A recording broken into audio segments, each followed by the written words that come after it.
جوینا پارلمانتویا اروپای و کمیسیونا اروپای لستراسبورگا فرانسای مجارا سرکه گوتو بیش کرنا بویرین چند هفته این بوری ین روژاوای کردستان و سوریه. اوین انجیر و عبیر سهلانی بجلو برگین کردی چون سردکه و آخوین. اف جرن لبرمن اف آلایات دستی من ده بسالان لسوریه قد غبو. جبو سوریه بو همویان به و براستی دموکراتیک به دوی ریز لهمو پیک هاتیان وره گرتن.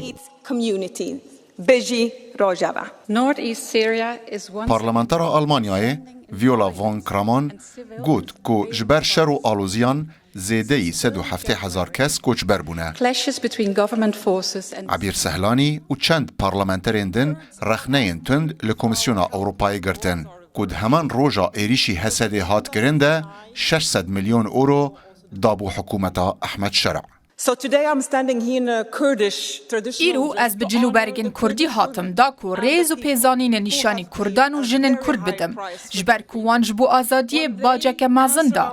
دمکی دا کو ام دبن گفا داعشی دا بون. آلی کاریا ما کرن. وان نتنه خواه پاراست لیبالی ام جی پاراستن.